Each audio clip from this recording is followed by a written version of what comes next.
Hello and welcome to the Everybody Dice podcast, the 65th edition of the Everybody Dice podcast. I am Steve and today I am joined by Ian, and I'm. It's me, Darrow.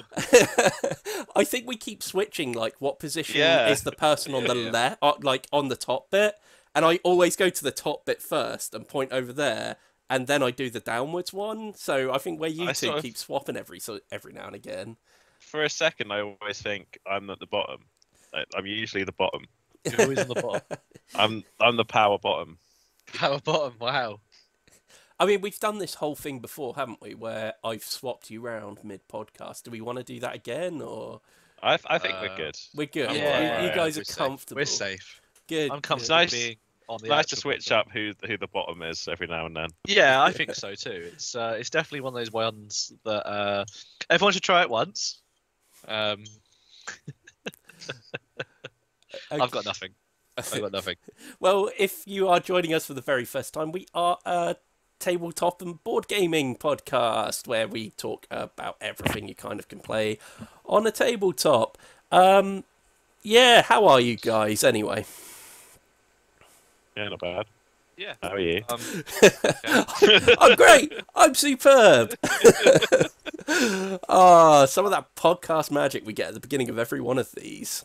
It's I just mean- awkward banter of three people that have already talked to each other, and obviously we set up the podcast and do a sound test. We all chat for a bit, Yeah. and then we pretend like we're just talking Setting to up. each other, like we just popped in straight into the podcast. Oh, hi, Steve. How are you?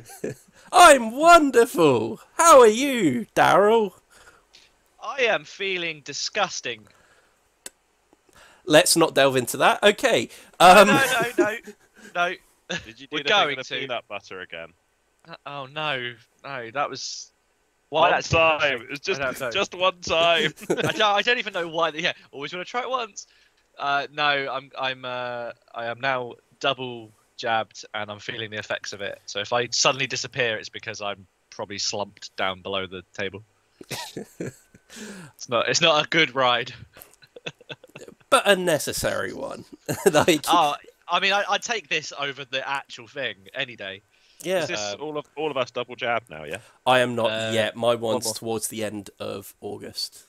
It is booked in though, and I cannot wait. I cannot wait. Anyway, As per the recommended government advert, me and Daryl can now go make out in a nightclub, and we're immune. hey, That is true. Great time. That is true. That's what it says on the advert, is that we can now go out and do shots. In the Conservative government's poor attempt to pander to young people, So- I mean, which we're not anymore. So I don't know why I'm Yeah. assuming that that's targeted at us. we could have gone out and done shots regardless. I think at a safe distance. Yeah, but now we can make out while we do it. That's true. No one wants to see it, but everyone wants it really. Oh man, I need to look up this thing now. There's like a load of pictures going around online at the moment of the Baltimore vaccination advertisements and stuff. Right. Because they're just so ridiculously random. The Go Vax campaign. I won't send you guys the link, but it's all stuff like mimosas with the girls. You still aren't vaxxed, Deborah. It's loads of stuff like that. It's amazing. It's totally worth checking out if you can find them What's at all. it They've got like, Oh, is it yeah, Baltimore? it is Baltimore. Their vaccination ads are amazing. They've got like, I think I've seen like 4 of them. And they're just all these situations where someone's talking about going out with another person in the room, and the other person is kind of talking to them like, "But Oh, you're wow, not so double their- vaxxed." Their website's crashed. Oh, I guess because everyone's clicking on it. it's amazing though. I really recommend looking it up. Anyway, how about we get on to? Hang on, I've got one. Oh, Ginger ale can't cure COVID, Derek. Your grandma is right. Ginger ale does help settle the upset stomach, but it's no substitute for getting vaxxed. There's a really good one about salad as well. I remember. So it's it starts talking about this type of diet is great, but it's not going to protect you from COVID-19 or something like that. But yeah, they're great. Amazing. Anyway, shall we get on to some gaming stuff? Starting with some news, perhaps?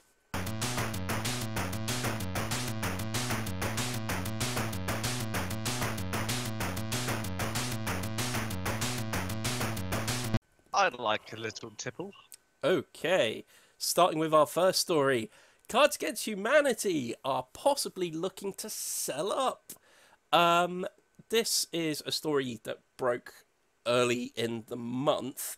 I mean, would you say this is surprising at all, or is this something you could probably see coming? Bear in mind that last year there was a bit of controversy about a toxic working environment within. I think the company is just called Cards Against Humanity LLC, I believe. But yeah, it was bad enough that one of the heads of the company, Max Temkin, actually stepped down. He still works there, I believe, but just isn't like one of the heads of company anymore. But I mean, would you find this at all surprising at this point? No. No, not really. I mean, it feels. I don't know. Maybe it's a good time. Maybe it feels due. Like, I don't think anyone who's ever played Cards Against Humanity before is still playing Cards Against Humanity. Yeah. I think that the jokes have long since run out, despite a number of obscene expansions.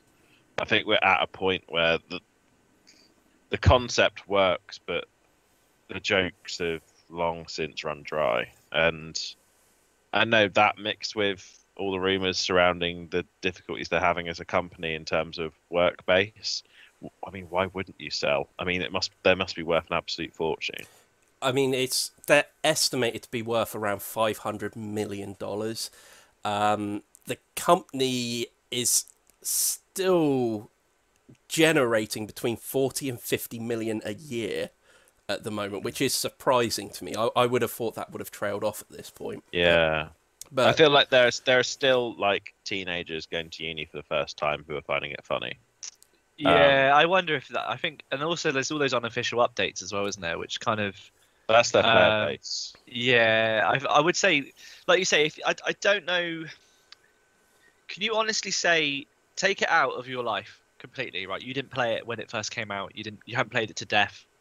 If you were to discover it now, would you personally find, just say the UK edition, would you find it funny still? Would you find it a chuckle? Would you kind of go, oh, it's pretty good fun?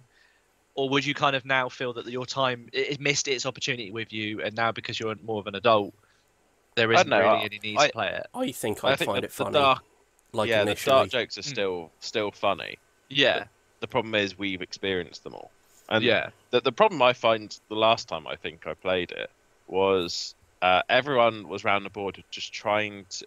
It's not a game of what grouping sentence can you make that is the most funny or most relevant or most entertaining. It is, what card do I have in my hand that has the most shock value? Yeah. And it'll be something like, what did Sean Penn say to the starving children of Afghanistan? And someone will write, someone will play the card. Steve might want to beat this, I don't know, but like it's like absolutely horrendous. I'm not going to say like some of the horrific stuff that's in there because I know sometimes people don't like that, but like it's like really, really disgusting, and it makes no sense. And then someone else around the table might have the card that says like there's another card in that deck that says something about Sean Penn, and it's like that would be relevant. The answer is Sean Penn, isn't it? I think there's an answer card. There is an answer card, Sean Penn. So the idea of Sean Penn feeding the children of Afghanistan and going Sean Penn, is like weird and kind of funny-ish, I guess, and relevant. But like people don't go for that. People don't go for the funny. They go, we've played Cards Against Humanity so many times. We just want to get those shock value cards out, and that's what kills the game for me and why I don't enjoy it. Because I can be sat around the table with a group of people.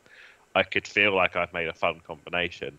And everyone goes, ha ha ha ha, yeah, lobster fisting is funny. And it's like, oh, okay. Yeah, not relevant to what was said. But yeah, you're right. That is probably the most shocking card you had in your hand.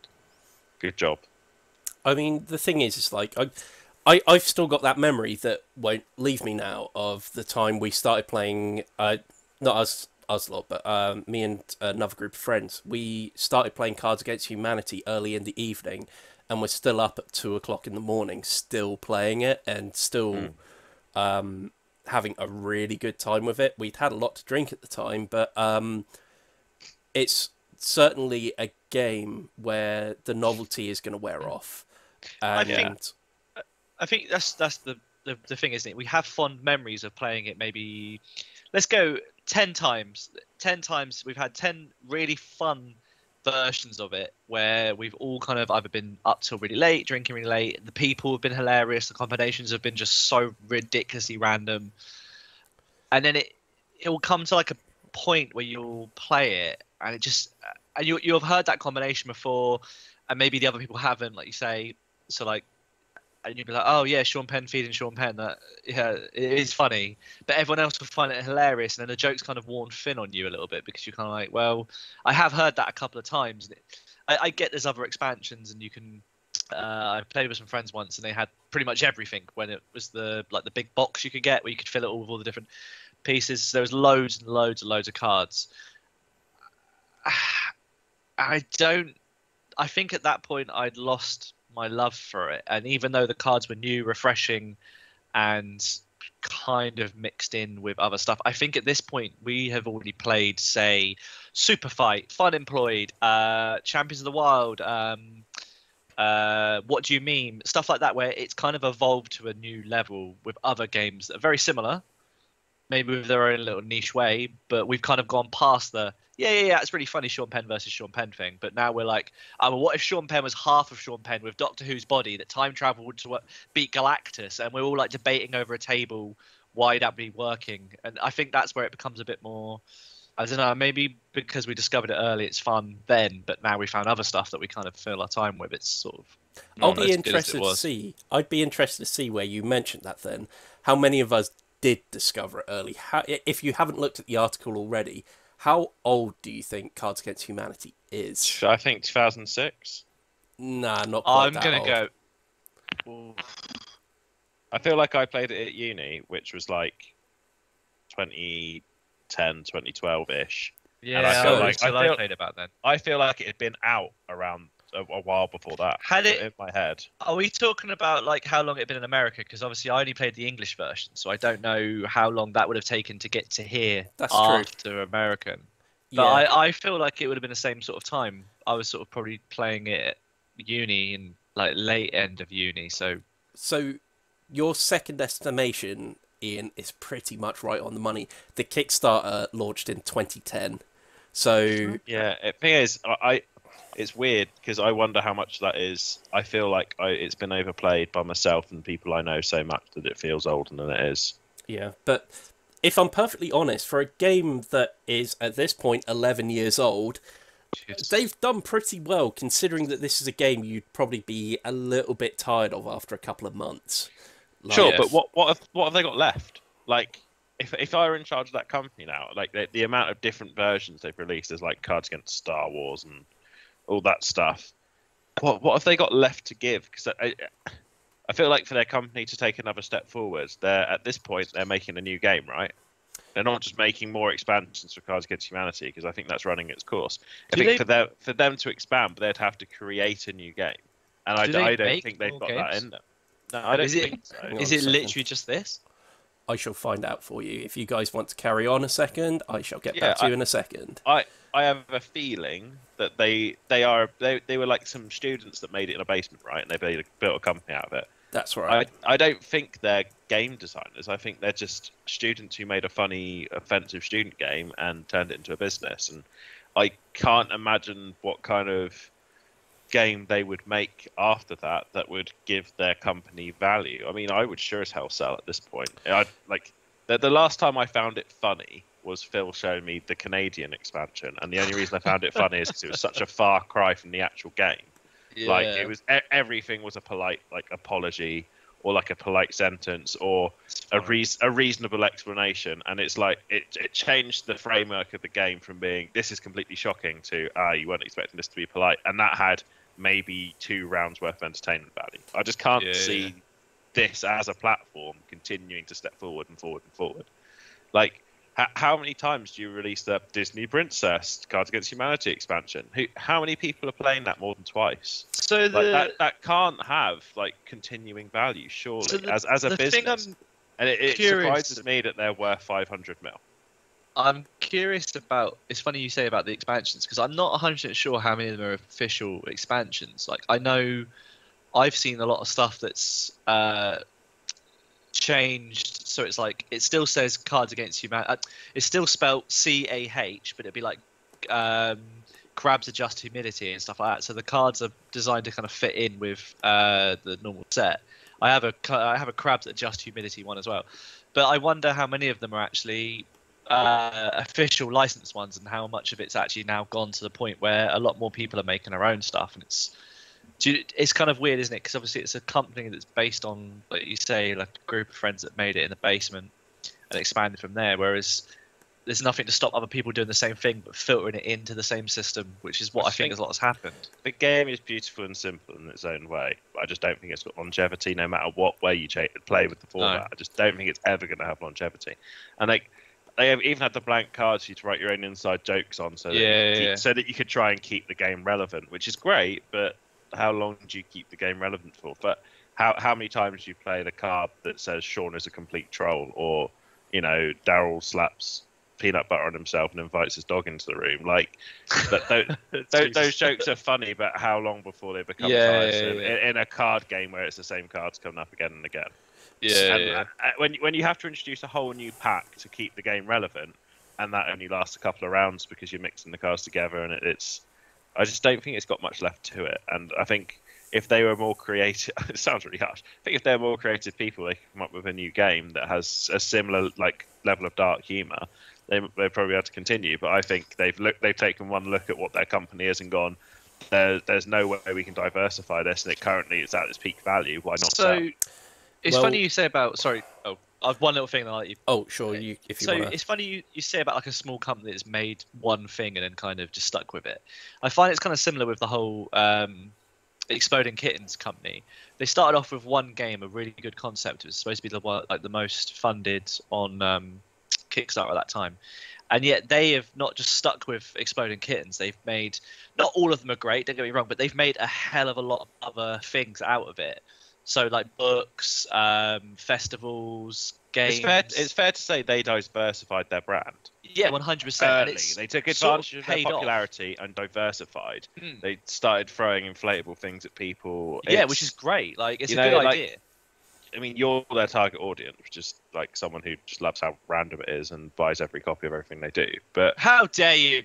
I do. I'm dead right, but and that's fine and everything. But I just don't think Cards Against Humanity diversified in the same manner. They just added on to their existing idea, and I don't think it added enough. I can't believe their company's worth 500 million. And I can at its peak, but I don't think it will stay that way. So what's really interesting about this is, like you say, I'm now looking at this and finding it very hard to believe that a company would want to buy it for 500 million if you were to really look at the nitty-gritty of it, because the actual company, it's just down on Board Game Geek as self-published. You can't really see what the company's made. However, it is a game designed by about 12 people, believe it or not, which I find stunning, really. 12 people I find that very believable. Okay. Considering what the game is, considering its amount of success, you'd think, wow, that's really good. But considering what the actual game consists of, which is a card of, 50 questions that open up to humorous answers and 200 random answers that could be thrown at pretty much every question. It's a fairly simple game, and it's the sort of thing a student would think up sitting in their dorm drinking. It's a fairly simple concept, and grats them for making it successful and whatever. I'm not belittling that part, but it's not worth 500 mil. But what thing is, they've done everything. This is it. All the expansions and even the community created expansions. What company is coming in with Cards Against Humanity now and going, oh, we've got so much left that we can do with this business. It's got so much diversity and flexibility that we can change it into this, that, and the other. I mean, the only thing I could expect to see from it is another bloody Monopoly set. Well, the thing is what I was going to say was, If you're not buying into the product because the product's run its course, you're then buying into the people underneath who you would be looking to develop new things and stuff like that. Each person, I didn't click through every single one of the people that were listed as designers on it, but all of the ones I did click on, it was 26 different games that they've designed, all of them Cards Against Humanity, as in each one was a different expansion or something like that. There's no evidence here. If I was a company looking in, there's no evidence that they can go on and make the next big thing or something like that, you know. Can I say it as ruthlessly as possible? Yeah. There's no talent there. Yeah. There's a group of people who had one amazing idea and took advantage of it, but they're not board game creators. They're not party game creators. They are people who took advantage of the amazing idea they had, which is brilliant in its own right. It is, yeah. It's what the dream, an American dream. But like, it doesn't elicit value for your company if you can't diversify your brand.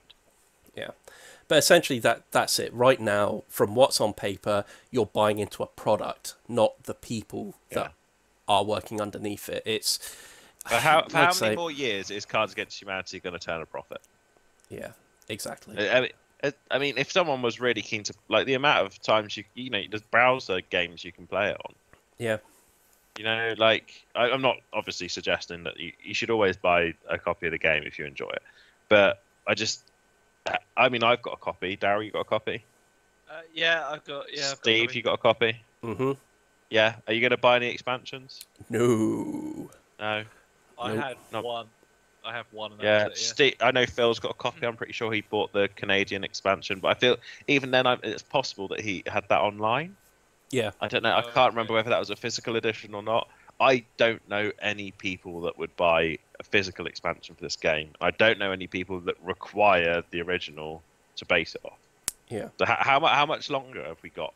Because, you know, there's anyway, it's like uni students are going to buy it every year maybe, but it'll peter off eventually, surely.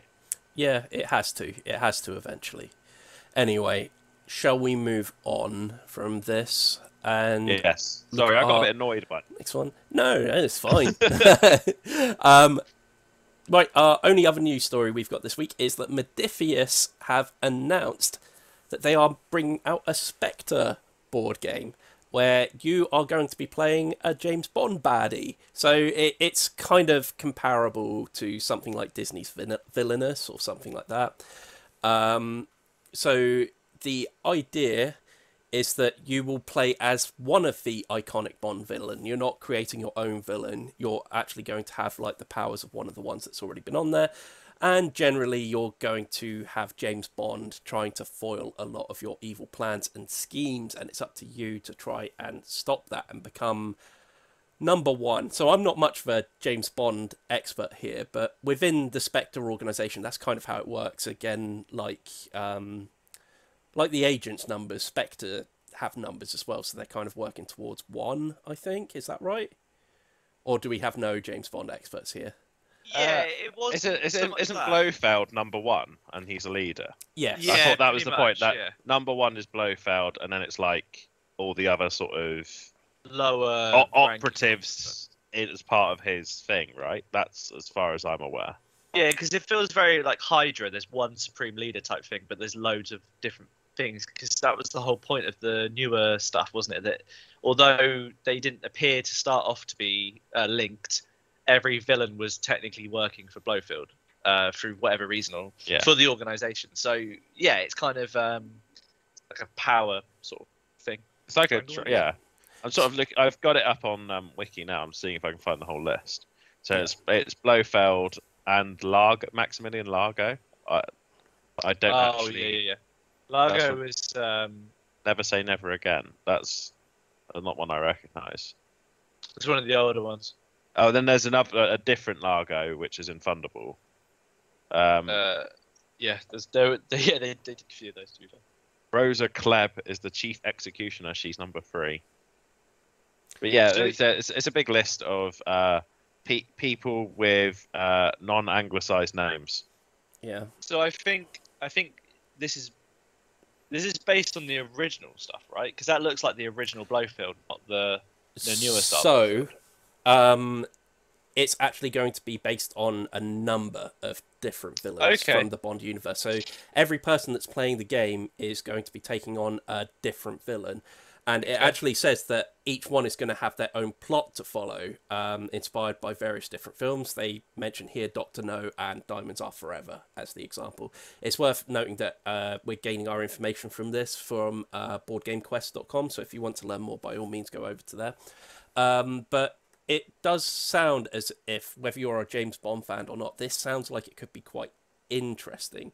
It's basically being designed by a whole team of highly skilled board game designers. So this isn't something that they're taking lightly. They're throwing quite a lot at this game. Doesn't mean it will always work, but they've certainly got a really good team behind this. But what's interesting is, as well as saying that it's going to have all the things, if you are a James Bond fan, you're going to have iconic weapons, locations, and characters in it from the James Bond films. But what sounds quite cool is it actually says players will be able to assemble devices, spy on their opponents, and blackmail their rivals in order to work your way up to that number one spot. So that sounds kind of cool. I like, one of the things which we keep talking about is whenever we play games, we tend not to interact with one another around the table very much. We usually have our own plan and we just all try and do our thing and mess with one another along the way, but not really have like the whole table talk side of things of, hey, if you help me out this turn, I can help you out with this and stuff like that. We don't really do that too often as a game group. There's been a few moments of me being screwed over, I believe, of a secret, well, not even a secret, out and out union between a certain someone and Ian. But can you remember that when that happened, Ian actually very much made the point of, I thought, we don't do this very often, so I'm going to try and introduce this to this gaming session kind of thing. We did have that conversation that it's not something we do very often. Because it's very much part of board gaming, is like outside of the game, interactions between players and stuff like that. And it sounds like there's actually a focus on that in this one. The fact that you're able to blackmail your rivals and stuff like that in the game sounds kind of interesting. This does sound good. It also sounds like the kind of game that that people may fracture friendships over, if I'm perfectly honest. I mean, there's plenty of them out there. Diplomacy is a very famous game, but also has been known to break up marriages and stuff like that, you know. But people still play it. It's still regarded as a classic game. But I'm speaking here as someone who's not really that fussed about James Bond. This looks interesting to me. I don't know about you guys. I'm quite a big Bond fan. I think I always have been since a kid. Like, watched them all millions of times, the original stuff and the new stuff a little bit. I think as long as it's, like you say, as long as it's got a good structure to it, and it's not just a sort of like a kind of cash in on the fact that the new film's coming out. If it's that kind of level of, it's an actual board game in itself that happens to have the theme of Spectre and stuff like that, I think it'd be really, really good. And we've seen it before, haven't we, with like a lot of the Ravensburger ones, where we've gone, to be fair, it's Jaws, I'll get it because it's Jaws, but in actual fact the game is not that bad. It's like quite a good system. It's got that kind of like one person versus all kind of mentality, again probably similar to this. I kind of like that there's more of these games that are not being sort of I guess like video games where you get cash-ins from the movie games and they're always a bit rough. There's a couple that shine through, like not always, but it's the ones that are like, the film comes out, the game's coming out, and the game's just kind of not great. Whereas with board games it's a bit more the other way around a little bit, it seems. So not all the time. It was only a couple of podcasts ago where I think we were talking about the Rainbow Six Siege board game that was coming out, there wasn't a recognizable name behind it, like in terms of designers and stuff like that. There wasn't a really prominent board game designer behind it. However, in this one, it's a combination of two teams. One is pretty much, Antoine Bowser is like a highly respected board game designer. Corentin Lebrat, Ludovic Maublanc, Theo Riviere.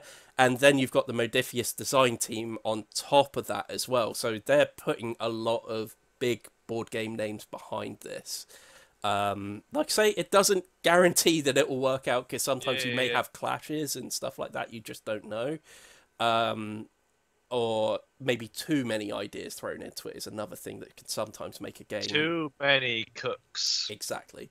However, this I would put way more money on this being a better game than Rainbow Six Siege, I think.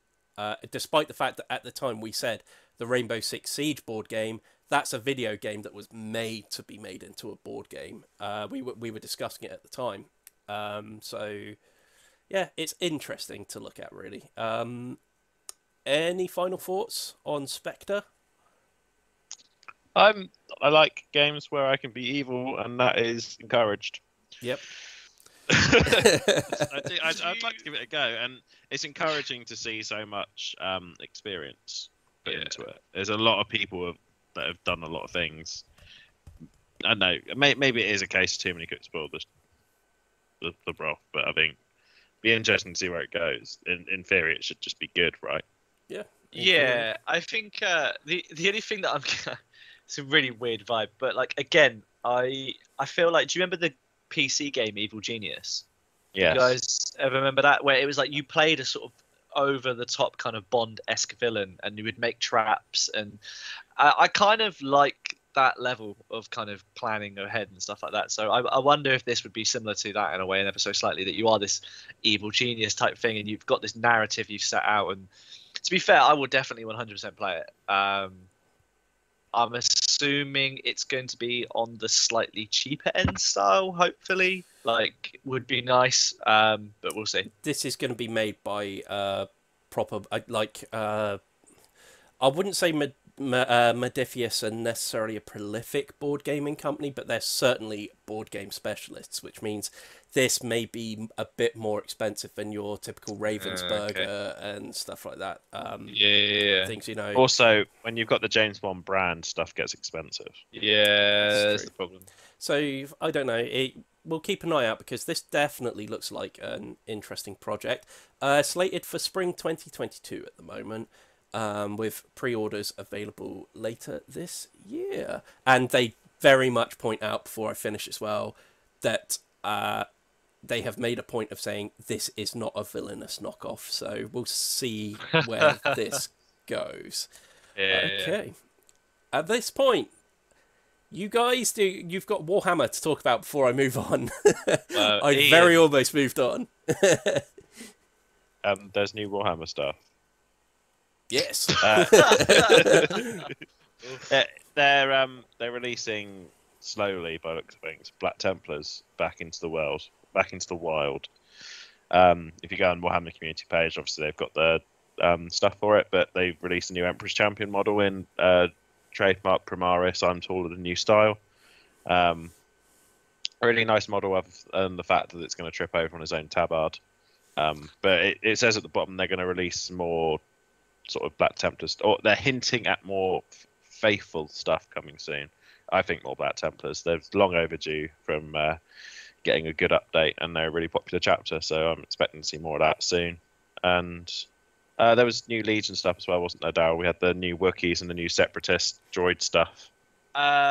Yes. It does feel like they're pushing a bit more of the is it Republic, I guess? The Grand Republic? The Republic sort of style of setting stuff. So it's quite nice to see they're kind of going with that. It's like Clone Wars era, so there's the spider. Is it a spider droid? Yeah, the spider droid, the Wookiee flying gunship Wookiee type flying thing. gunship. There's also a new Wookiee expansion for like specialists.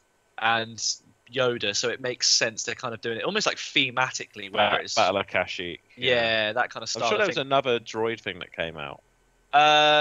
The commando, not the commando, the commanding droid, the what are those droids called? Oh, the tactical droid. Tactical droid, yeah, the ones that have like the really cool voices and are very actually smart. Very actually smart. Yeah, as you can tell, I am flagging a little bit, but carry on. Okay. Right, in that case, I think we're into what we've been playing now. Let's have a look at that.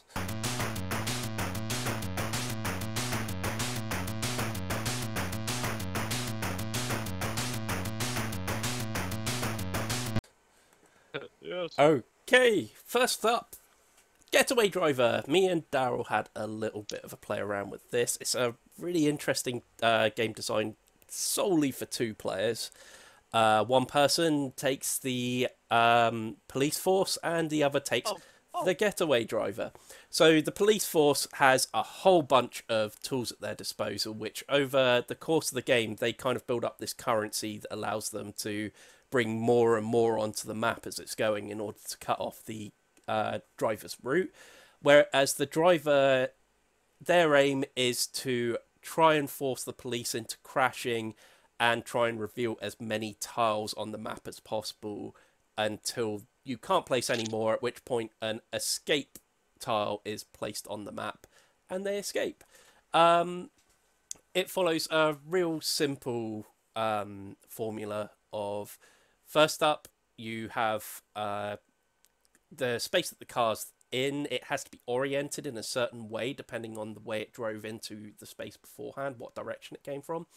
And if there are any empty gaps to the front, left, or right of the car, the police draw 3 tiles out of this bag.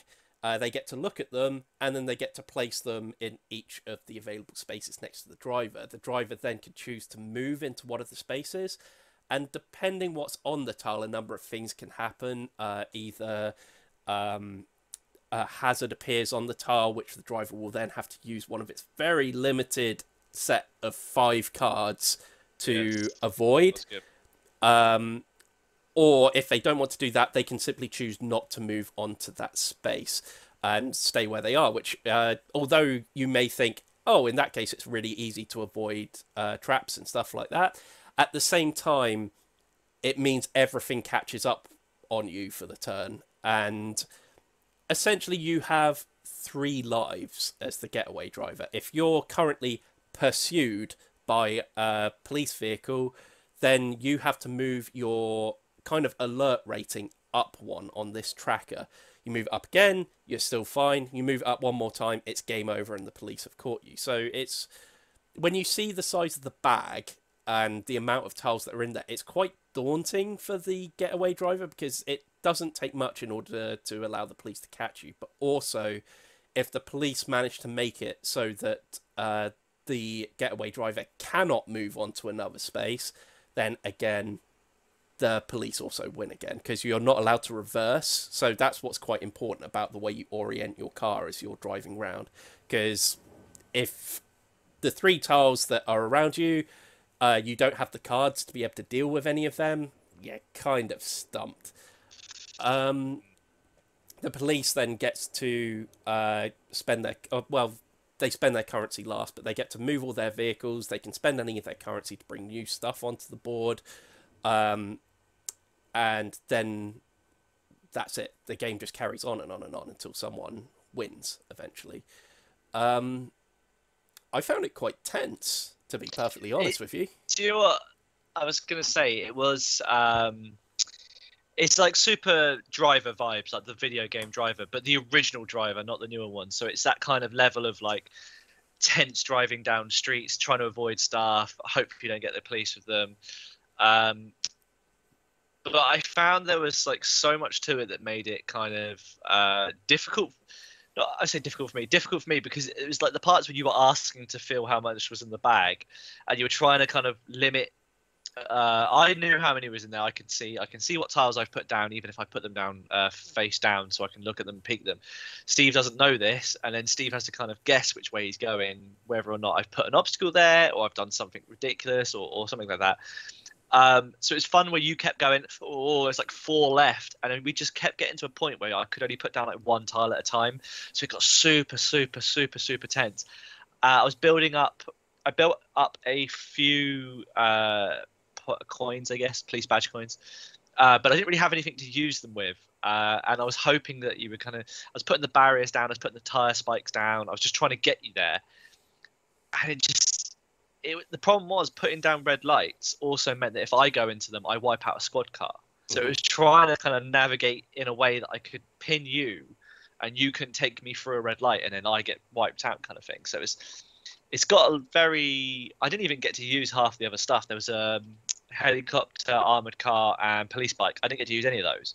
Whether or not that would have been more beneficial to me, I don't know. But I just liked sticking squad cars on you the whole time. I think what you did was you filled up the board with a lot of cheap stuff rather than saving up and perhaps putting something of more value on the board. Yeah, I think so. And I can sort of get that, because the whole idea is that once a police car is attached to my car, so in other words, if the getaway car ever moves into a space that includes one of the police's getaway cars, that car now can no longer be moved by the person that's playing as the police. The car kind of becomes attached to you and is just going to move with you onto any space that you move on to. So I could kind of get it from that perspective, because it would have been quite easy for me to say, take an armoured car, like if you put your big armoured car on there, allowing that to be attached to me, then me deliberately running into an obstacle that I knew I could get through that would crash out your armoured vehicle. Your armoured vehicle had an ability, though, as long as you've got the money, you could spend that money to make it just drive through. Yeah, so you could just drive through any of the barriers and remove them from the board.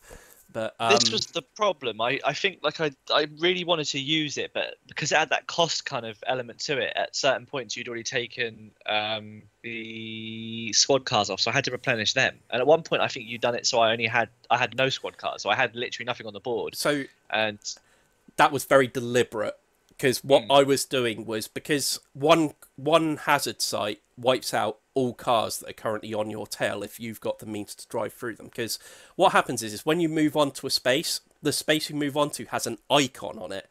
And out of my 5 cards that I've got, my 5 cards have icons on them as well. And I have to spend one of those in order to use the icon to drive through that space, basically. Yeah. So I was very deliberately trying to make it so that I would get 2 cars on me at once, or it would have been 3 if I ever had the chance to get 3 on me at once, and then drive into a space with one of the hazard things on, so I'm wiping out more. Because those cards that I had, they were very limited, because each card doesn't just have the icon on, they've also got an ability listed on the bottom part of the card, and you can only use one or the other. Once that card's used, it's gone. You can get one of 5 stashes, which are randomly spread across the map as well. If you collect one of those, it allows you to reuse one of your discarded cards, but once you've reused it, that card goes away. You cannot use it again, so you can't keep using lots of stashes in order to reuse one card over and over and over.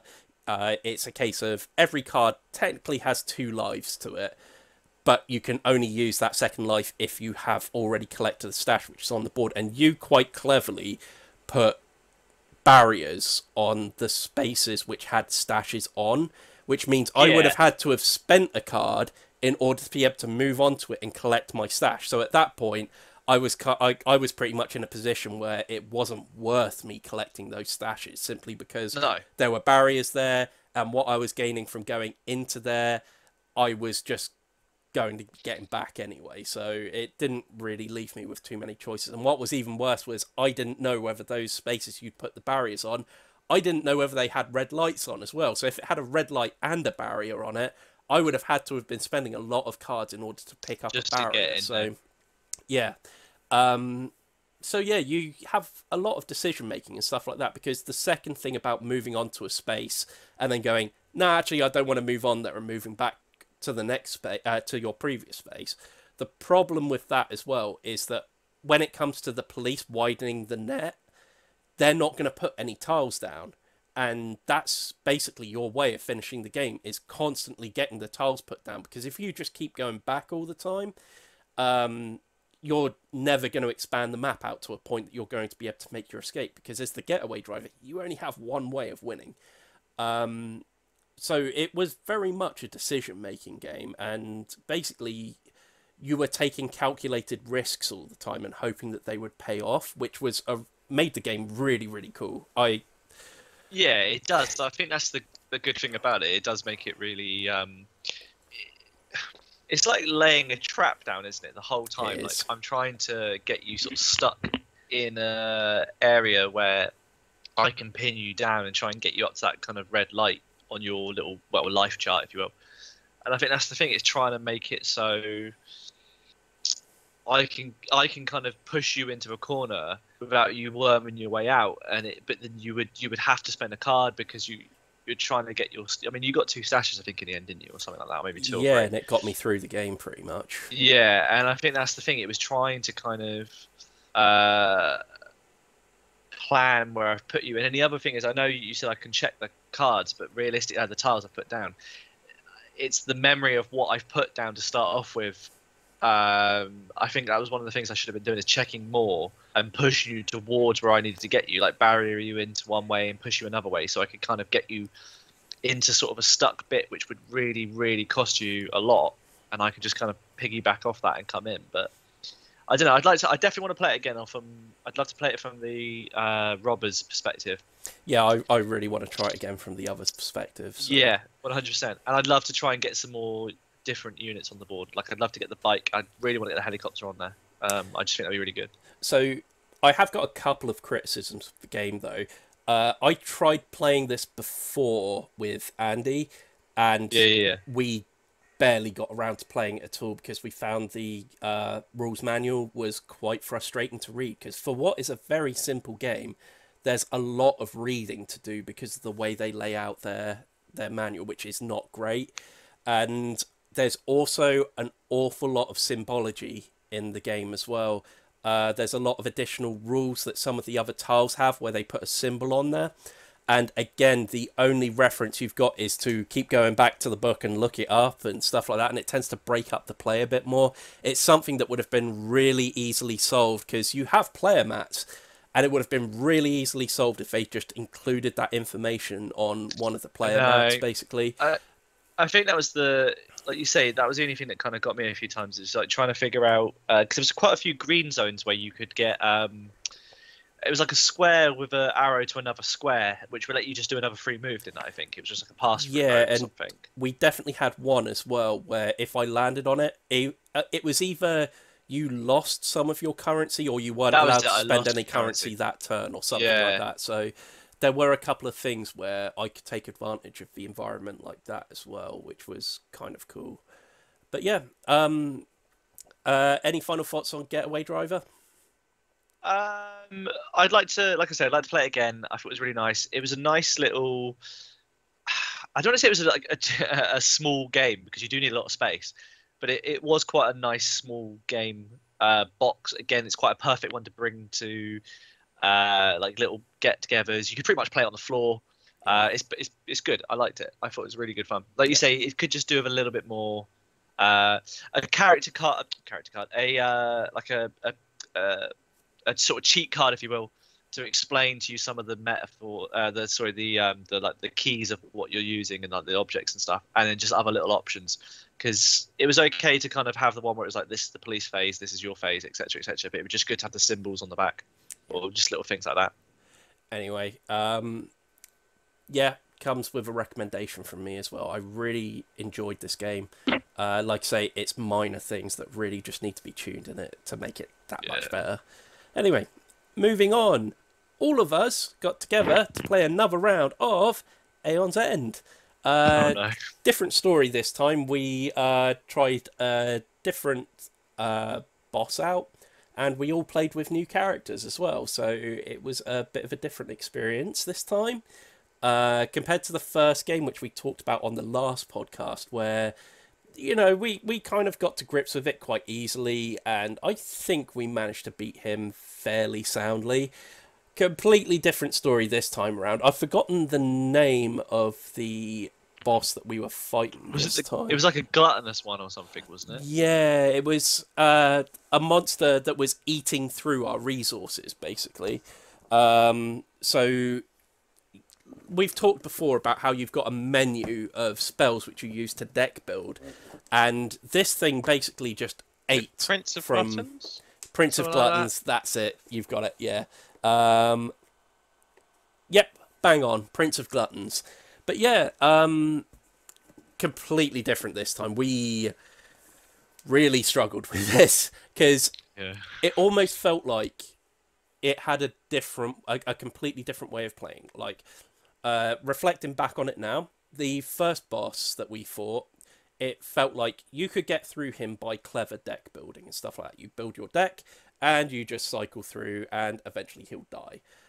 This one, it really felt like you had to do a minimal amount of deck building and rely on your character powers and stuff like that, because if you run out of cards to buy within your menu, the game's over. On top of the fact that if your Gravehold falls to 0 health, it's game over. If all three of you get exhausted, it's game over. So it had an extra loss condition on it, which almost acted like a countdown timer, because it was eating up cards fast in our game. I think that was the thing, wasn't it? It was having that extra mechanic of it stealing a lot of what we needed to shop from. And like you say, it was every time it was doing that, if we couldn't do it, we were taking damage on the Gravehold. So we were sort of, we had to, I would say we definitely got our resources on our spells quite quickly this time round. We managed to get, considering how much had been taken off the board, we got quite a bit, and we were buying it from the belly of the beast, I guess, as a shop, which was quite useful. So it didn't mean it was always taking everything we needed. So just to expand on that there, just to clarify, when it would eat spells from your menu, it would form a single pile and you could buy the top card of that deck. I thought I'd just throw that in. Yeah. So this was the thing that made it really fun, was well, not fun, it was difficult, I guess, fun and difficult, was trying to plan ahead of, okay, well, I only need some of those and I'll be good. I need some of those and I'll be good. And then we kind of worked out this plan, didn't we, where we kind of, without, I don't know if we initially knew what we were doing, but we kind of picked three characters that could kind of, definitely two characters that could kind of like rift off each other and then support the other people.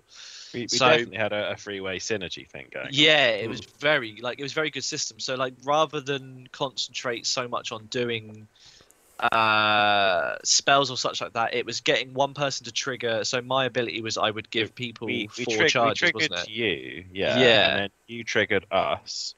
Which I made it so you guys got spells out your discard pile, and then Steve played them out. So I got spells out of your discard pile, so you played them, and then Steve played them twice and then rediscarded them, and then I got them out again. It was a really good system. We could basically put down our spells, let Steve tap them for damage, and then burn them, and then Ian would bring them back, which was really good. However, I think we just got in it very late. I think that was it. Like, I'm not sure that was the problem. Because we continued playing for a little bit just to see how we would have got on if we had a few more turns, and we didn't make any progress. I think what Daryl means, and I kind of agree with this here, I think we spent too long on the deck building, when what we should have been doing is buying a few key cards each, because essentially the problem with this boss was that the more you buy, the sooner you're dragging everything to its end, because, like I say, your menu of spells is a countdown timer, and once they're gone, that's it. So it kind of felt like the idea of this one was you buy a few things that are important to you. Granted, you have to do things like buy a few gems and stuff like that in order to give you a bit of a boost to be able to buy the more powerful stuff. But it felt like you needed to keep your buying cards to a minimum and then rely on your character powers to kind of pull you through it. That's kind of the impression I got from it. I don't know whether you had a differing opinion on that, but I definitely think that there's definitely a way to play each boss by the looks of things. Yeah. And what we were doing wasn't that, but I do feel like that it wasn't a case of mischance, it was a case of misplay. Yeah. It's not like if we'd done what we were doing earlier, we would have gotten there. I just think that it produced so many minions, and we were focusing them and killing them and couldn't really ignore them. It felt like a bit of a slog. I think if we'd focused on like not buying the stuff we did, we wouldn't have cleared those minions. We would have lost that way. Oh yeah, possibly. Yeah. But I think where I don't want to say we got cocky, where the initial boss we played, like the starter boss, it was quite varied, wasn't it? It wasn't always just minions, it was other things. Whereas this one felt very heavy on some quite big numbered villains. There were some like 11s, wasn't there, and a lot of 9s. And then the problem is a lot of them triggered abilities as well, which would then do damage to the Gravehold or do damage to everyone or weaken our hand or whatever. So it came like a point. There wasn't there one as well that was like it is the damage. Its health is the damage of. So you had to at least hurt it a bit, yeah. So the Yeah, damage it had did was left, its it did to health. Gravehold, Yeah. yeah. And it was just like it just became such, like Ian said, like we were just bogged down with trying to micromanage the minions, but because none of us could an do absolute slog. 100%, and because none of us could do like a serious amount of damage each turn to each one of them, I think initially we got the boss down to maybe like, did we even take 10 health off, or did we just take a bit of health off? We took about 7 health off a boss. It was something really low, wasn't it? Three rounds in, we managed. It didn't have any minions yet, and we took some health off it, and we didn't do anything else to it. And then it was just hitting minions for the rest of it, yeah. Yeah. And it felt like we were in a good place to start off with, and then as soon as that minion after minion after minion came out, and then just constantly taking stuff from our buying area, like the shop area, it just became too much. It just got on. You just couldn't stop it almost. Once it was on top of us, we couldn't beat off the minions quickly enough to get back on top. Yeah, but in a way, that whole failure and stuff like that, if anything, made my opinion of this even better, because the bosses play very differently. Like, we could not apply the same tactics we used on the first boss we fought on this boss. If we keep going back and keep trying to do that again, we're just going to lose time and time and time again. So there's a way you have to adapt it. I think it very much comes with playing the game more and more, learning what all the different spells in the game do, and actually a part of the game is going to become selecting what spells you actually put out in the first place, what characters you're choosing for each boss as well. I feel like some characters are going to be better against some than others as well. It really feels like it's going to be one of those things where the more knowledge you get of the game, the better you start to learn how to deal with each of the bosses, because this is basically our second go at this game. We haven't even seen all of the spells that are in this box yet. We certainly haven't seen all the bosses that are in this game just yet. And I feel like it's a game that you really have to learn and start. Pretty much a lot of the game will come in your pre-game planning and stuff like that before you actually play the game, I imagine. And I really like that, if I'm honest with you. Every time, like, we played it the first time, and I was like, I really want to play this again. And I'm in exactly the same boat. I'm just like, I want to play it again, and I want to choose our spells. Yeah. And choose what resources we've got to play with, and so perhaps focus it a bit more. I definitely think that's potentially where we need to. I mean, I 100% want to play it again, because it's one of those punishing games where you just it's like restarting a level, isn't it, against a boss fight? Every time you're like, do you know what? I needed that. I should have put that in my inventory, or I should have used this character. Or It's like having that, isn't it? It's kind of like we almost need to spend. I don't want to say like we almost need to spend like maybe 30 minutes beforehand going through all the available cards that we can and deciding what benefits what character best, and going, well, that's what we could do with this, and that's what we could do with this, and it just, like you say, picking the character that's best fitted to. I mean, we had that beautiful synergy with the three of us kind of rifting off each other. I wonder if maybe if we had what's the player count? Is it 4 you can have max? You can have 4 max, yeah. I wonder if like maybe it would have been if we had a 4th player that could shield damage being triggered by, like the one I had originally when we first played, shielding damage to the Gravehold or individuals. That potentially could have really helped us, where one of us was triggering one, and then the shield would go off and it would protect the Gravehold, triggering. So it's almost like one's pure based is defense. I actually really like having a wild card turn. Yeah. When we play free player, I like the idea that at some point in the turn order, we can see that someone's making progress on something, and we can just we feed that person this turn. I just really like it's like a free turn for us to get someone a little bit further along their path. I really like that, actually. I would almost, it might be even easier with 4 people, I don't know, but I actually like the idea of playing with 3 and occasionally having a wild turn that we can sort of spend how we want. It's quite nice. I think, especially if we've got a character that's building loads of spells and a character that's getting them back out of the discard pile, we can have that character cast their spells and if the turn order's right, we can get them back out and use them again. It's quite a, I just like it as a cool thing. So I think where the real strength comes from in this, and basically what triggers the whole thing of I want to go back in and I want to try this again and try doing this a different way because I think we did this wrong and stuff like that. It's all in the fact that very little of this game is actually randomized. I mean, you've got the boss deck where you shuffle up their cards within their phases, so that's kind of randomized. Apart from that, everything else is on you. So if you lose, it's usually because you gone buggered up, basically. You gone booked it. Yep. So that's kind of cool. I like that. It means you can go back in and experiment a bit more and play around with a lot of the other different toys that you get in this box, which is a really good thing, I think. Like I say, we took a devastating loss, and it doesn't put me off the game at all. I just want to go back and try out a few more things in it, which is a really, really good sign. Really good sign. Any final thoughts before we move on? Nope. No. Okay. Next up, it will probably just be a brief one. Arkham Horror again. Spoilers, we're going to be talking about Arkham Horror on the next podcast as well. Yeah. It's which is why I say we'll only make this brief on here. Me and Daryl played another scenario, and we also tried out a couple new characters as well. So, first of all, the scenario we played, the murder at the Excelsior Hotel, which, Yes. Daryl, I know you'd played this previously coming into this, so this was my first exposure to this individual scenario.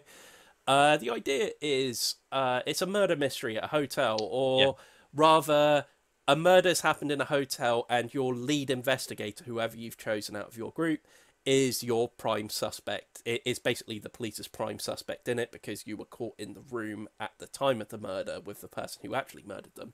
So the whole idea is that the police are very suspicious of you, and you're trying to clear your own name basically by finding other bits of evidence around the hotel. And you get evidence, but you kind of then have to activate them afterwards, like in the next phase. Yeah. It's so weirdly, I don't know if it just happens to be that's the way it goes. There is essentially 6, I think, potential endings where it will change depending on what you're doing. So rather than it being it's always this thing or whatever, I won't go into too much of it because it's quite a story based version. But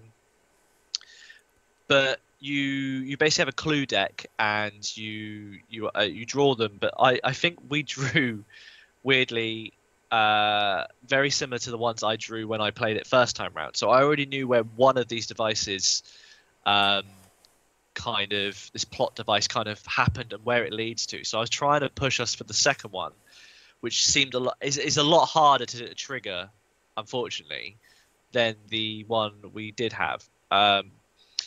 But I think this was the thing. It is a very interesting concept because, like Steve says, you're stuck in a room alone. Technically, your other player they're in the foyer. They can join you and you can sort of like interact and stuff like that. It got to a point where there's certain checks you can do in the room, which I like is really cool. So essentially, you can either decide to leave it as it is, a crime scene, or you can try and cover your tracks, or potentially the tracks of whomever has done the deed, so we say. And I really like there's this concept. We didn't get to it, but there's a kind of interlude once you give in this. Oh, I mean, we kind of failed, to be fair, but there's a bit where it's like an interlude where you're talking to the police, and there's a real nice aspect where you have to kind of convince them that you didn't do this, or convince them that something else did, whilst also, depending on what choices you made, whether you hid evidence, whether you cleaned up the crime scene, really factors into what's happened. And I think that's a really cool concept that you could potentially just go, oh, well, I'm innocent, I didn't do anything. And I know when I did it before, I missed maybe 2 or 3 things on my playthrough, or maybe did them all, I can't remember. And it really affected me negatively later on. It's just fun because it was like, well, you clearly did this and cleaned up the crime scene, so you must be guilty. Why would you not just leave it? And it was that kind of level of, oh, I didn't really think about it like that. It's definitely one of the more. It seemed a lot longer than the Carnival one, didn't it? It did, yeah, definitely. Um, It was kind of at the point where, just to spoil our ending to it, our ending shouldn't have been where it finished. Because the idea was we failed it first time because the Doom tokens amounted Yeah. to too much. And then the idea is we get arrested, put in jail, and then someone releases us so we can go back, start again from the beginning and go through the whole thing Yeah. again, basically, and try and solve it again. But we kind of got to a point where we said, okay, we'll just pack up here. Yeah. We failed at it, basically. It's one of the weirdest scenarios because it's one of those ones where so with normal ones you can in between campaigns you can play like a scenario, can't you, a one and done, and I think you have to pay XP to play it, but the gains you get are probably outweigh it, and if you get any extra cards they get added to your deck, kind of thing. So one of the weird scenarios is having played it and successfully done it somehow, can't remember how. The ending is very weird.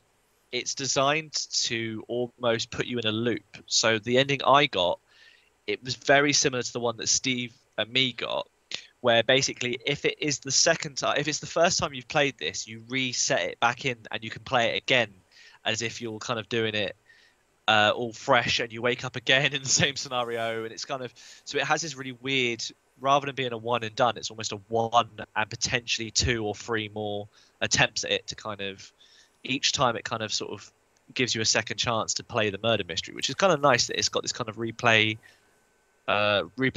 within a campaign kind of thing, as opposed to, It's almost like a Groundhog Day scenario. yeah, almost, 100%, 100%, which is yeah. kind of cool. But I mean, the thing that has to be noted with Arkham Horror is that every single campaign and then each of the individual scenarios all bring their own rule set into it, so everyone will play slightly differently.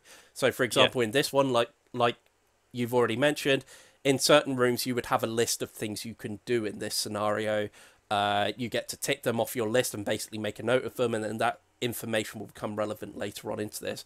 And what was also new about this one is you have about 4 different decks, and a number of them will be added in your scenario as well. So you won't use every single card in any given scenario, or you might use one of the decks that you've used in a previous game and then one completely new one, depending on what choices you've made over the course of it. So that's really cool that it will really randomize things up, and it will play a bit differently every single time you play it. So yeah, that's really cool. Like, that goes beyond the whole idea of there are multiple endings. Aim to get all, like, if you want, you can try and get all of them. In this one, you're actually mixing up lots of different stuff as well. So that's really, really cool. A really nice little touch to this. It's very, I like the theme of this one with the murder mystery one. It's a very cool concept. Yeah. So yeah. Just to move on from that a little and to talk a little bit about the character decks that we used as well. Oh, yes. What was the one I used? It was Winifred something. Winifred Habakkuk or something like that. Yeah, so the way I picture this deck is Ian's character from the German fighter pilot. It's very much the cover is she's wearing a fighter cap and she's got a Mauser, and it's very much, she seems a bit like that character in my mind, like your one you played. But so unfortunately, what's his name? But either way, unfortunately, in a scenario where there was really little fighting to do, this one was very much more of an investigative kind of thing. Winifred is a very combat focused character. Kind of had a lot of these things where you could boost your card values quite easily, and a lot of the cards would say if you succeed by this amount you can take it back into your hand rather than putting it into your discard pile and stuff like that. So it was very much this whole thing of you would burn a lot of cards with her in order to try and keep her good ones and stuff. There was a lot of stuff like that in there, usually for but a lot of them were all very combat focused and very much on that. She wasn't so much an investigative sort of character, which unfortunately didn't really help in this case, unfortunately, where we really didn't have to fight very often at all. I think we only maybe had two fights in the entire thing, which was kind of my character's main focus. But it was me using the deck for the first time, and It's a really interesting deck. I'm looking forward to trying to use it again on another campaign where perhaps it would be a bit more useful. But yeah, I really enjoyed using this deck. How about your one? What was his name? Professor Walters, wasn't it? Was Okay, it Harvey Walters or something, or Herbert Walters? right. Essentially, he is. I was about to make that joke then, but I realised it really made sense to you and me. He essentially is a like historian librarian type. So he was they're called seekers, aren't they? The yellow decks. Mhm. So seekers tend to be very much more stacked within the realms of knowledge and sort of willpower. So you'll find that they are very good at talking to people and they're very good at searching for clues. Not much else. So there's not a lot of like that. You can't really run away with them. The agility is not great, and their fighting is very, very little. So he had a really interesting concept I've never come across before, which was he is about building his deck hand past the point of what it should be. So the standard is 8, and you can it is 8, isn't it? 8 is your maximum hand limit. Yeah. So he had a lot of cards and abilities that once they were on him that allowed him to add like another 2 or another 4 or another deck. So it got to the point where you could basically stack your deck with like 12 cards in your hand, which then triggered a lot of his other cards, which allowed you to go, if you have this amount of cards, this value gains this. So a lot of he had a lot of like books and tomes, I think it was, that if the cost was the more cards you had in hand, the less the cost was, and it was just stuff like just you explore all clues at this area, which is great when you go into an area where it's like 4 clues, you just scoop them up straight away, and you've paid nothing for it. There was ones where it was his allies had the ability to bring back those cards or bring back tomes and various different books into his hand. For every 5 or more cards, I think you gained an extra boost, and that was a free action on some of the other cards. So again, I could basically boost my my searching abilities as much as possible. And one of the things that was really good is I had an ability to basically spend a secret from one of my like abilities and then boost any one of Steve's kind of attributes that he chose for the entire round. So all I would do is we would nominate me to go first. I'd scoop up as much as possible, and then I would boost his abilities, one of his abilities, so he could then do an amazing check. However, we had really bad draws from the chaos bag, so it didn't always seem to work out that way. Like I would say that Steven was stacked in damage. At one point, you were absolutely stacked. You committed quite a few cards. I gave you a boost. It should have been a sure win. You drew something that was like a -3 or -4 or like the critical failure or something like that. And I did the same. And I did the same thing for a search that should have been super easy. I didn't commit any cards to it because I was already at like kind of peak what I imagined was search ability, and it just the pull again. I was like -4, and it just ruined my chances. I was like, brilliant. I mean, it probably should be noted that in a game of Arkham Horror, like in this scenario, and this isn't unusual for a scenario, you have something like 1+1 token in the bag, 3 zeros, and then everything else in the bag is negative apart from the critical success.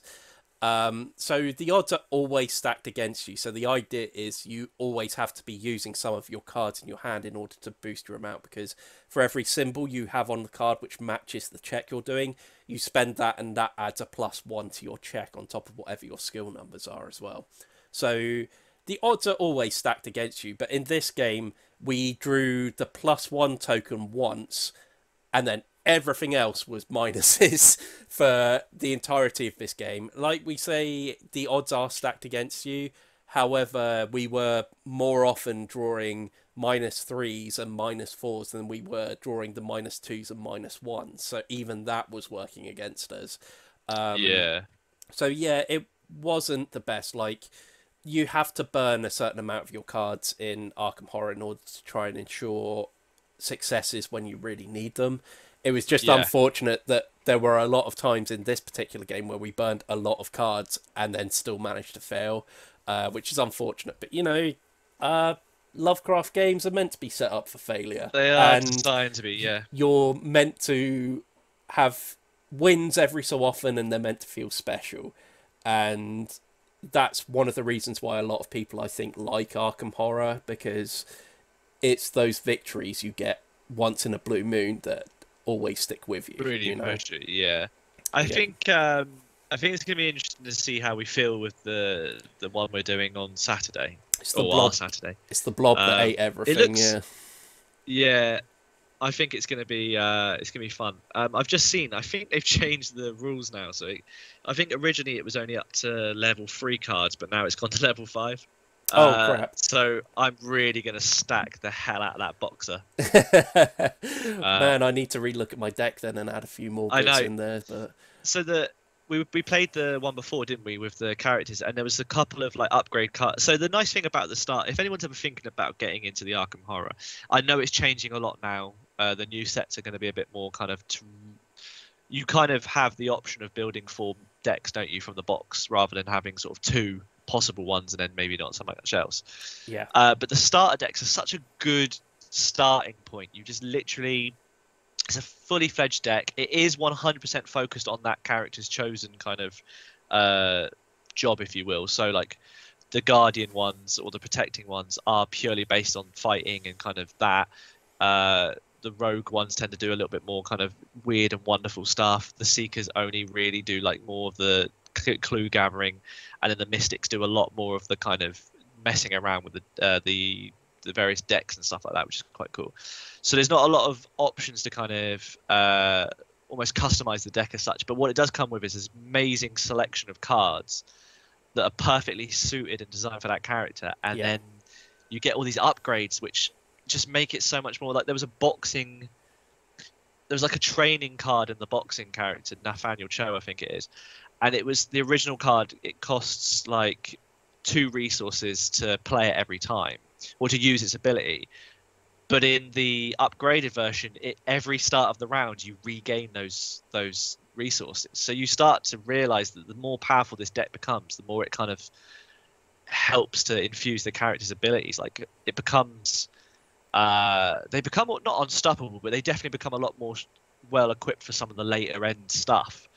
So again, it's not like you're buying a deck that's kind of, it plays okay, but it could do with some work. You can still kind of build on this deck to make it a fully fledged deck for, say, the end of a big campaign or whatever you need to do. It's very cool. Yeah, like, just to put it into perspective, when you buy the character decks, about a third of the deck that you've got, they are just upgrade cards. They're not cards that you start off the game with. They're a mixture as well. They're a mixture of completely new cards that you can switch into your deck during points of the game as you're playing, or you have ones that just purely make some of the cards you already have in your deck even better. So it kind of like can just kind of almost hold your hand whilst you're building your first deck, basically. It's really it's a really interesting concept and a really neat way of trying to get more people into the hobby. Anyway, shall we move on to our last game to talk about on this podcast?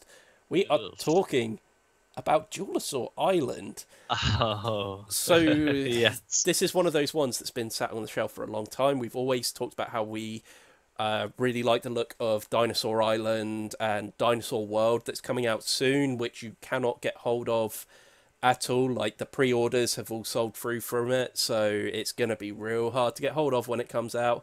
But yeah, we finally managed to get around to playing a game of Duelosaur Island, which is kind of their scaled down 2-player version of Dinosaur Island. Real cool kind of like drafting game is what you're looking at here. So the idea is that you set your visitor limit at the start of the game, whether you want to play a short, long, or medium length game. We played a medium in this one. And the idea is you have to build up your excitement level by buying various rides and food outlets and things like that. And then, of course, also making dinosaurs, basically. Yes. So you've got different currencies in the game. You've either literally got money, Or you then have DNA as well, which you will be using in order to create dinosaurs, and the money you'll be using to add more attractions. And your different attractions, you've got food courts, which are just going to bring you more income in at the beginning of each round. You have merchandise stands, which if you've got more of them, it means you have more access to the dinosaur cards and can just draw more of those. And then you've got ride cards, which allow you to take a one-time PR bonus. And it kind of works in a way of, it's basically broken down into 4 different phases of, first you've got your income, so the higher your excitement level, the more money you'll get, the more food courts you've got, the more money you'll get, but everyone gets a base amount of money anyway. You then go into a second phase where the current first player gets to draft in a number of DNA dice and specialists as well that can kind of break the rules in your park. But each person can only have 3 specialists at a time. So they're kind of like your employees that you're bringing into the park that are going to give you extra bonuses. You then have a building phase, which happens all at the same time. So after you've done your drafting, going back and forth, choosing between various DNA dice and specialists that you're going to take on your turn. It then goes into a building phase where you're then able to use all your money and DNA that you've gained in order to make the different things that you're going to put into your park. And then you calculate how many visitors are actually coming into your park, or potentially having a security crisis should your threat level, which you have to keep track of over the course of the round, ever exceeds your current security level. If that happens, you have a breakout and bad things happen. So you lose visitors and you also lose dinosaurs that you've already spent DNA in order to make. So that kind of replicates a dinosaur breaking out. And then you have kind of like a 5th phase, which is kind of like a refresh to bring everything back. And you just carry on and on and on until someone gains the amount of visitors that causes you the win. So what is interesting is you can't let yourself get off to a slow start, because your current excitement level basically determines how many visitors are coming into your park at the end of the round. So in other words, if you've got an advantage in the first round, means that unless they close down the gap quick, it's exponential. So they'll never lose their excitement level. Therefore, they'll keep gathering more and more customers over the turn. So the other player then has to try and catch up, which is kind of a neat mechanic. But it's kind of smart at the beginning of the game in order to focus on bringing in money and bringing your security level up first, and then focusing on dinosaurs afterwards, because having a more exciting dinosaur rather than loads of less exciting dinosaurs is generally quite beneficial. But in order to get those exciting dinosaurs, like a T-Rex or something like that, you need to have the relevant security level in order to accommodate that. But what's really interesting is you're always going to be left after the drafting phase with one item left over that nobody wants. That's going to add to your threat level for the end of the round. The leftover item, it's going to add on to both people. So this is where you can start screwing one another over, because you could look over to your opponent and say, they're literally just hanging on the level right now that they're going to be able to have their dinosaurs and their security level be pretty much even. So if I deliberately don't draft this thing here, which adds an extra 3 threat at the end of the round, I'm going to leave that one so that they've basically got to spend all their money on raising their security, which happened once or twice in our game of it that we played. Yeah, a few times. Where rather than following the plans that we were hoping to have during the building phase, suddenly realizing, oh god, I need to raise my security level, I have to spend all my money on that. I think there was even one round, wasn't there? I think it might have been the last round where you actually had to sell a load of your DNA in order to be able to basically afford the security level by the end of it. I kind of stacked, like, did it quite late. I stacked up on DNA towards the end and managed to get to a point where I know that I think I could bring out about 3 carnivores, which was going to really boost my appeal. Sorry.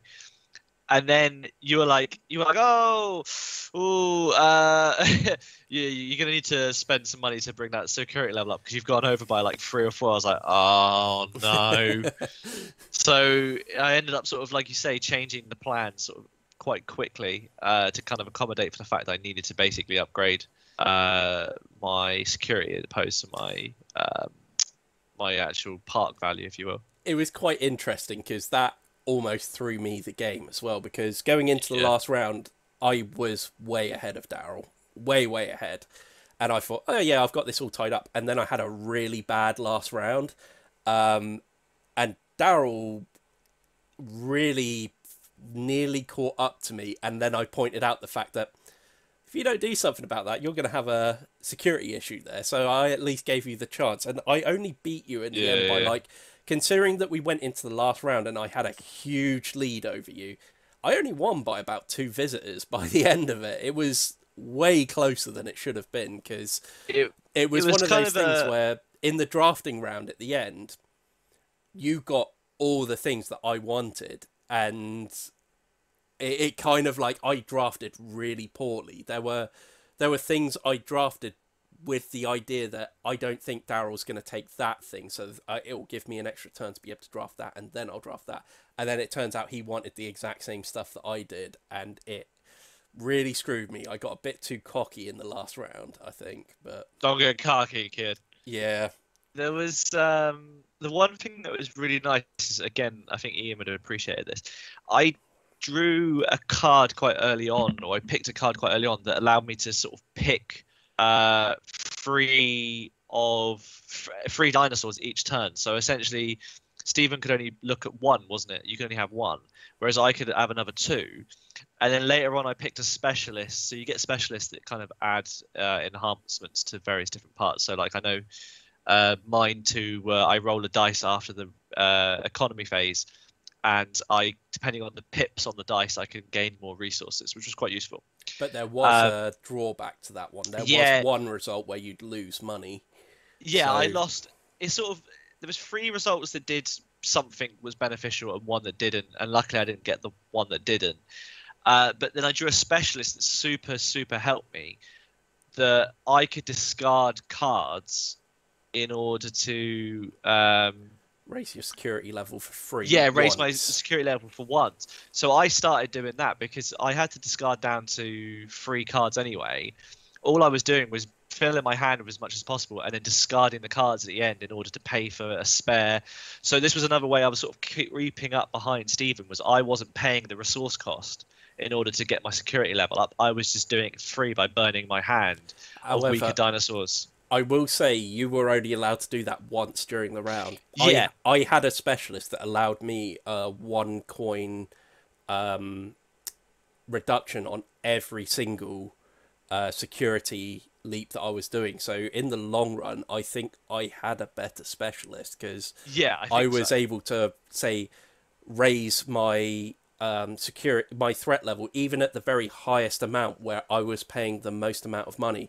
If I was to buy 3 security levels in a round, I basically got 1 for free every single time. So I mean, on a large scale, my one worked really well for me. It's just your one had quite a good synergy, because you had 100%.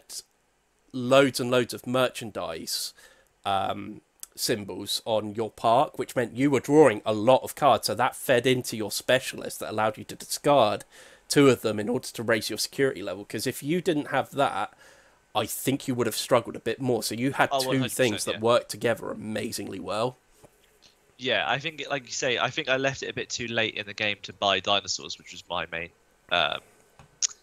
It's why I had a massive lead towards the end of it, because I was steadily building making dinosaurs and stuff like that. So my growth was always exponential all the time. So it was just getting bigger and bigger and bigger all the time.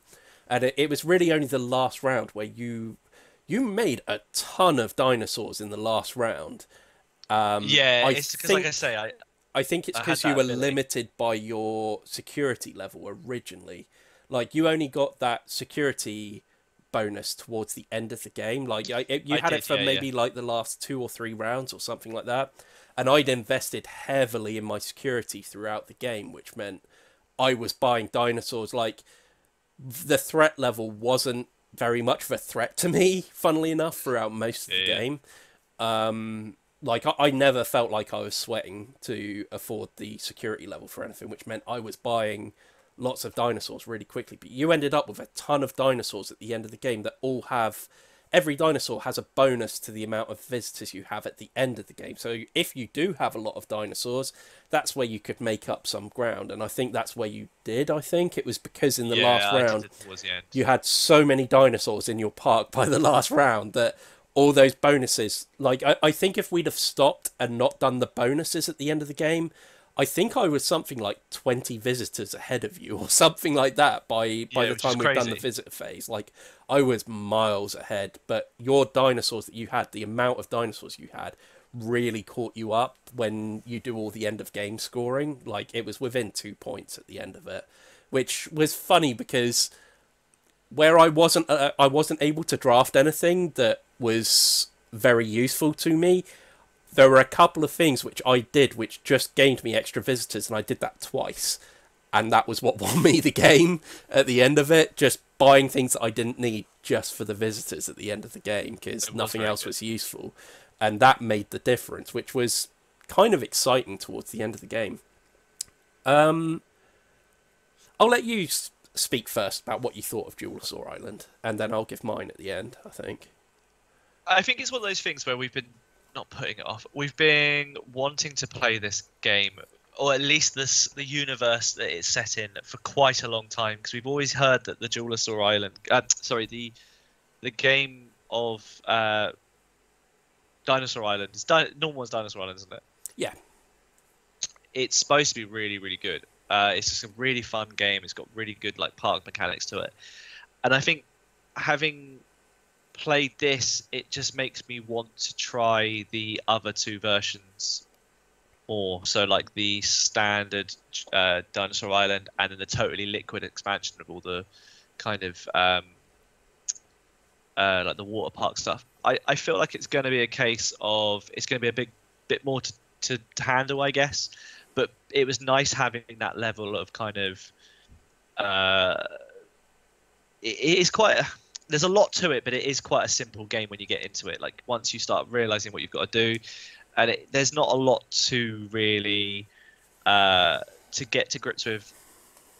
Initially there is, but after a while, once you start getting used to like, oh, I need these dice, so I'm going to take this, and then it's sort of like you say, it's almost whether or not you want to make a cruel choice and leave like a free pip cost threat at the end, knowing that potentially I might have to catch up with that and then cause an issue. So you can play it really mean. I think we were quite nice in a way. There was a couple of moments where we did it a bit, not always by choice, but I think we could have played it a bit more aggressively, and it would have been a very much, well, your dinosaurs killed a load of people. I did do that. Kind of I did deliberately do that in the last round when I was making my last draft, because nothing was available to me, and I knew you would possibly struggle a little to get your security level up. I deliberately left the thing which added more security at the end. Added more threat at the end. I did do that deliberately at the end of it. Like, the thing I did didn't benefit me at all. It was about leaving something that meant you had something to deal with. That totally was my play at the end of the game. So. And you did, didn't you do like one where it was like the only reason was to get the extra coin that would give you an extra point or something, wasn't it, at the end? And you were like, oh, I could have got that and it would have helped me. Yeah. It just wasn't what I needed to do at that point, which is, I think that's the thing. It's very much it weirdly reminded me ever so slightly of that Fort game where you draft from the kind of start, only the draft on a period of it, and there's like loads of little micro things you can do to kind of add and adjust and stuff. But yeah, I think I definitely want to play it again at some point. So I had a lot of fun with this. However, I'm not going to recommend it, especially just yet. My main worry is I have to play this more, because at the moment I can only see one way that I'm ever going to play this. It feels like it's very formulaic, in that I feel like you have to build a lot of food courts at first, so you're getting more money, so that you can raise your security level, so then you've got the freedom to make whatever the hell dinosaurs you want. And I really like. There are other ways to play it, but every other way of playing it, I feel like comes with more risk. Which, if it pays off, great. But you are taking that risk. Like, it feels like there is one solid, safe way to play it, and I want to see if there's a way to play it without doing that and be competitive. Yeah. And at the moment, I'm not convinced there is a way to do it. That's not necessarily to say this is a bad game. Because I had a lot of fun with it. It's just Yeah, I want to 100%. see whether I'm still having fun with it 4 games down the line. Am I going to start getting bored with playing it the same way over and over and over? The production value on it, incredible. Really love it. It's like, you can just tell from the picture we've got up on screen. The artwork for it is beautiful. There's a lot to really, really like about this game. It's just, I don't know whether it's going to have a wearing effect on me or not. That's why I really can't recommend this right now. That may change, though. I may find more in it, and I may end up recommending this more down the line. Anyway, with that, that brings us to the very end of this podcast. So thank you very much for joining us. If you'd like to follow us on social medias, you can find us at Everybody Dice on Twitter and at Everybody Dice Show on Instagram. We also have our Facebook page, which is just down there. Apart from that, if you could maybe give us a like, subscribe, and share it around if you want. Tell people about it. And if you've enjoyed this and you're joining us for the first time, there should be some videos on screen around now as well. Please do click one of those and check those out. Apart from that, thank you very much for joining us, and we shall see you next time. Till then, Goodbye. bye. Goodbye.